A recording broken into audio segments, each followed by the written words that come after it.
साथियों नमस्कार, कैसे हैं आप सब लोग। मजामा केम छो कसा आहेस। आप सबको जय श्री राम, जय बालाजी की। तो आज हम एक इम्पॉर्टेंट टॉपिक पर डिस्कस करेंगे जो जुड़ा हुआ है प्रिवेंशन ऑफ करप्शन एक्ट से भी और सेक्शन 409 आईपीसी से। आप सब जानते हैं कि बीइंग अ लोक सेवक, अगर हमारे पास कोई अकाउंट्स है और वो अकाउंट हो गए मिसमैच या जो फाइनेंशियल्स है उसका प्रॉपर अकाउंटिंग नहीं हो पा रहा और उस मामले में डिपार्टमेंट की जांच होती है और ऑडिटर जो है अपनी रिपोर्ट देता है जिसको हम कहते हैं ऑडिट रिपोर्ट, और उसमें मालूम पड़ता है कि जो हमारे अकाउंट से मिसमैच हो रहे हैं तो हमारे विरुद्ध सेक्शन 409 आईपीसी में गंभीर कानूनी कार्रवाई हो सकती है। मालूम है ना आप सबको। बट ये ज़रूरी नहीं है कि जो ऑडिटर रिपोर्ट में ला के दे रहा है या जो जाँच डिपार्टमेंट कर रहा है वो बिल्कुल सही हो, उसमें एरर्स हो सकते हैं। तो ऐसी स्थिति में जो अक्यूज़ड है उसके राइट अफेक्ट ना हो, उसके लिए लीगल पोजीशन क्या होगी। और कई बार आप सबकी क्वेरी भी रहती है कि हम ज्ञापन क्यों दें, और वकील तो कहेंगे, उनका तो काम है कहना, तो हम कैसे मान लें कि जो कंसर्न ज्ञापन है उसको देना आवश्यक है और उसको देने से निश्चित तौर पे हमको जो है फ़ायदा मिलेगा। अगले 7 मिनट आपके लिए काफ़ी महत्वपूर्ण है।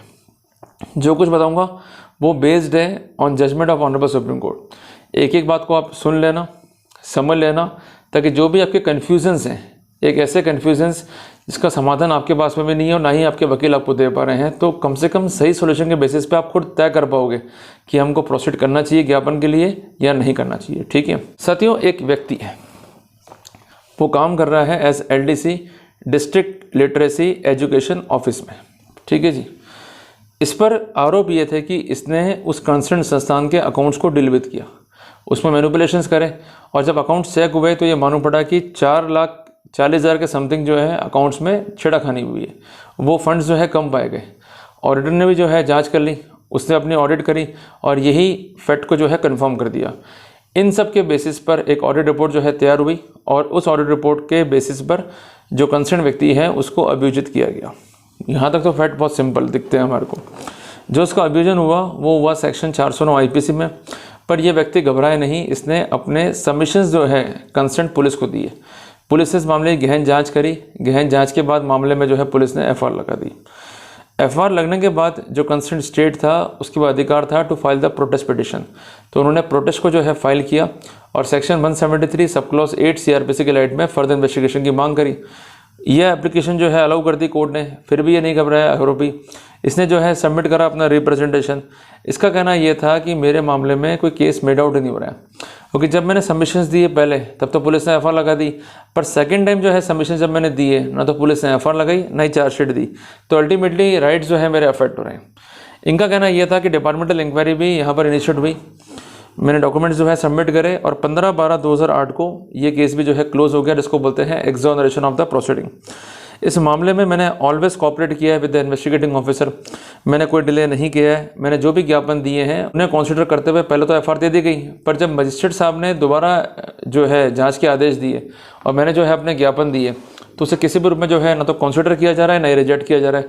तो कुल मिला के पुलिस जो है अपनी डेलिबरेट अप्रोच से मेरे राइट्स को अफेक्ट कर रही है। मैं यहाँ पर आपको स्पष्ट कह दूँ कि डेलिबरेट अप्रोच मैंने शब्द कहा है, ये मैंने क्यों कहा, क्योंकि अप्रोच जो है कैजुअल है और कैजुअल अप्रोच रखते हुए ना तो ये निष्कर्ष दे पा रहे हैं कि मैं मुलजिम हूँ, ना निष्कर्ष ये दे पा रहे हैं कि मुलजिम मैं नहीं हूँ। तो अल्टीमेटली मैं इस केस में कब तक बंधा रहूँगा, कब तक मैं ये केस जो है फेस करता रहूँगा। साथियों, जब ये मामला हाईकोर्ट के संज्ञान में आया तो हाईकोर्ट ने सारे फैक्ट्स को देखा, सर्कमस्टेंसेस को देखा और इस मामले में कोई भी राहत जो है अक्यूज को नहीं दी। मींस जो उसकी पिटिशन थी to quash the entire proceeding उसको जो है रद्द कर दी। फिर ये मैटर जो है सुप्रीम कोर्ट तक पहुंचा। सुप्रीम कोर्ट के सामने 4 विचारने बिंदु थे कि जो ये व्यक्ति कोर्ट के समक्ष आया है क्या ये इनोसेंट है या नहीं है। दूसरी बात, जो पुलिस की अप्रोच है उस पर हम क्या करें। तीसरी बात, स्कोप क्या है क्वेश्चन का। चौथी बात, संवैधानिक अधिकार के बारे में क्या स्थिति बन सकती है। साथियों, आप सब जानते हैं इवन सुप्रीम कोर्ट ने भी अपने इस जजमेंट में ये कहा कि सेक्शन 482 सीआरपीसी की पावर जो है इट शुड बी एक्सरसाइज स्प्रेंगली। इसको हम रूटीन मैनर में एक्सरसाइज नहीं कर सकते। जो भी पावर्स हैं कोर्ट के पास में वो तब एक्सरसाइज होंगी when there is an abuse of process of law. तो कोर्ट के इस वर्डिक्ट से हमें एक चीज़ समझ में आती है कि जब भी हम जा रहे हैं क्वेश्चन के लिए, तो पहले जब हम मूव करते सीआरपीसी में तो सेक्शन क्या था 482, अभी है BNSS सेक्शन क्या 528, एक ही बात है। But the key point is that in your petition there must be the submissions by the way of pleading कि ये जो प्रोसीडिंग्स हैं ये अब्यूज ऑफ प्रोसेस हैं। मीन्स जो प्रोसेस कानून का है उसको अगर अलाउ कर दिया गया मेरे खिलाफ इन स्थिति और परिस्थितियों में तो डेफिनेटली प्रोसीडिंग का अब्यूज होगा। मीन्स प्रोसीडिंग गलत तरीके से कॉन्डक्ट होगी और मेरा राइट टू लाइफ और लिबर्टी जो है वो अफेक्ट होगा। अब दूसरा पॉइंट ये कि जब हम कहते हैं अब्यूज ऑफ प्रोसेस और उसके साथ हम कनेक्ट कर रहे हैं राइट टू लाइफ और लिबर्टी को, तो वहाँ पर हमें जोड़ देना होगा आर्टिकल 21 संविधान के ऊपर भी। और संविधान भी कहता है कि आपका राइट टू लाइफ और लिबर्टी इंपॉर्टेंट है। कोई प्रोसेस जो कि इनलीगल है, ऐसा प्रोसेस जो ऑफेंडिव है, उसको अडॉप्ट नहीं कर सकती अथॉरिटी आपकी राइट टू लाइफ और लिबर्टी को अफेक्ट करने के लिए। अब यहाँ पर सबसे बड़ा टारगेट क्या था अक्यूज के लिए? कोर्ट को कन्विंस करने का कि किस तरह से उसकी राइट टू लाइफ और लिबर्टी जो है वो अफेक्ट हो रही है। उसका कहना यह था कि आर्टिकल 21 जो है वो मुझे देता है अधिकार राइट टू लाइफ का। दूसरी बात, ये फंडामेंटल राइट है। तीसरी बात है, इसमें अधिकार मुझे दिया है to survive with the human dignity. अगर मेरे खिलाफ कोई केस है तो उसका निष्कर्ष भी तो आएगा। अगर निष्कर्ष लंबे टाइम तक नहीं आ रहा है, केस को अटका दिया गया है, तो ऐसे सिनेरियो में मेरा अनड्यू हैरेसमेंट हो रहा है, मेरी सर्विसेज जो है अफेक्ट हो रही है। उसका कहना था कि इनिशियल इस मामले में एफआईआर थी, कोर्ट ने फर्दर जांच के ऑर्डर कर दिए, मैंने ज्ञापन लगा दिए, फिर मैंने सेक्शन 91 सीआरपीसी की अर्जी जो है मूव करी डॉक्यूमेंट्स को मंगवाने के लिए। बट उस अर्जी के बावजूद भी डॉक्यूमेंट जो है सबमिट नहीं करे कंसर्न परिवादी ने, कंसर्न पुलिस के सामने। तो पुलिस ने डॉक्यूमेंट को मंगवाया, डॉक्यूमेंट सबमिट नहीं हुए, तो पुलिस का कहना यह था कि चूंकि डॉक्यूमेंट्स ही नहीं है तो हम जो कंसर्न रिपोर्ट है उसका बेसिस क्या है उसको ही फाइंड आउट नहीं कर पा रहे हैं। और अल्टीमेटली मेरे खिलाफ जो कार्रवाई थी उसको ड्रॉप करने के आदेश कर दिए। पर वापस से इन्होंने जब सबमिशंस दिए, वापस से जांच के ऑर्डर हुए, मैंने वापस से सबमिशन दिए, तो सबमिशंस देने के बाद ना तो एफआईआर पेश हुई ना चार्जशीट पेश हुई। तो ऐसे सिनेरियो में जब ना एफआईआर है ना चार्जशीट है और लंबा टाइम बीत चुका है, तो प्रोसीडिंग अपने आप में ही अब्यूज ऑफ प्रोसेस है और आर्टिकल 21 संविधान का उल्लंघन है। तीसरी इंपॉर्टेंट बात, मैं जो केस चॉकआउट कर रहा हूँ पुलिस को, उससे भिन्न केस कैसे बन रहा है या मुलजिम में कैसे बन रहा हूँ पुलिस बता ही नहीं पा रही है। सिर्फ जांच हो रही है ऐसे डॉक्यूमेंट पे जिसका कोई बेसिस ही नहीं है, मींस सपोर्टिंग कॉर्पोरेटिंग एविडेंसेस जो है मिसिंग हैं, अल्टीमेटली राइट्स मेरे अफेक्ट हो रहे हैं। और सबसे इंपॉर्टेंट बात, जब डॉक्यूमेंट आपसे मंगवाए जा रहे हैं, आप डॉक्यूमेंट पेश नहीं कर रहे हो, तो इसका मतलब यू आर एट फॉल्ट। तो looking into the fact circumstances, court ने कुछ निष्कर्ष दिए जो काफ़ी इंपॉर्टेंट है। कोर्ट का कहना यह था कि यह बात सही है कि पावर जो है यूज़ करनी है स्प्रैंगली, बट जहाँ पर यूज़ करनी है उसके लिए फॉर्मूला भी यही है, अब्यूज ऑफ प्रोसेस। दूसरी बात, यहाँ पर डिले हुई है क्योंकि इन्वेस्टिगेशन के ऑर्डर देने के बाद में भी अप्रोच जो है आयोग की वो कैजुअल है। क्या जांच करनी है, क्या निष्कर्ष अभी तक निकाला, कैसे ये मुलजिम बन पा रहा, कैसे नहीं बन पा रहा, इस तरह की प्रोसीडिंग्स को लंबे टाइम तक रिटेन किया गया जानबूझ के। उसका कोई भी स्पष्ट कारण नहीं है। कोर्ट ने कारण पूछा पर वो कारण नहीं दे पाए। तीसरी बात, जो भी सबमिशंस दिए अक्यूज ने, जिसको हम कहते हैं रिप्रेजेंटेशन, इस पर जांच करनी थी आईओ को, पर वो जांच हुई या नहीं हुई अभी तक ये नहीं पता।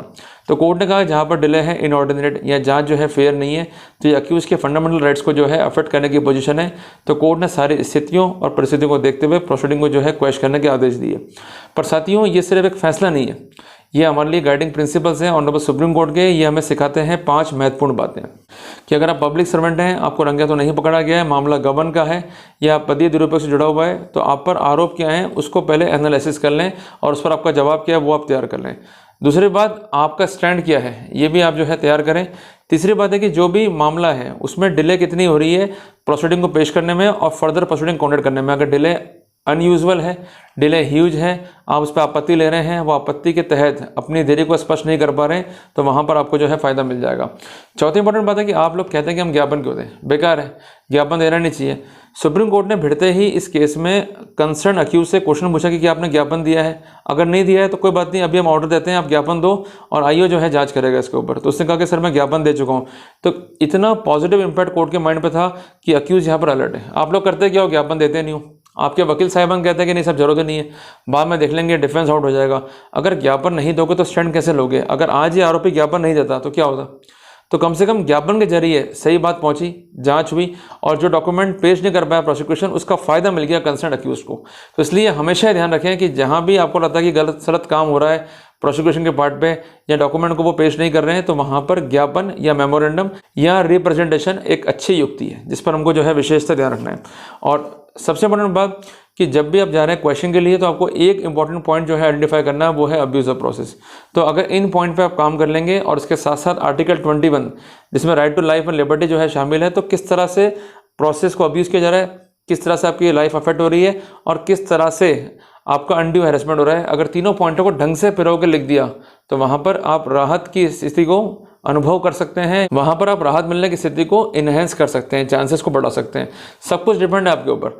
अगर आपने मेहनत कर ली तो बढ़िया है, आपने मेहनत नहीं करी और ये केस छोड़ दिया वकील के भरोसे, तो फिर आप केस नहीं जीत पाओगे। वकील मास्टर है लॉ का, वो मास्टर फैक्ट्स का नहीं है। फैक्ट के मास्टर तो आप हो, आप फैक्ट्स को तैयार करो, प्रॉपर ब्रीफ करो, उसका एनालिसिस करो, फिर जाओ वकील के पास में कि सर अब इसमें एक्सपर्ट ओपिनियन चाहिए और उसको ढंग से चेन बना के अपने को वर्कआउट करना है। अगर ये कर लोगे तो फ़ायदे में रहेगा, अगर नहीं करोगे तो फ़ायदे में आप नहीं रहोगे।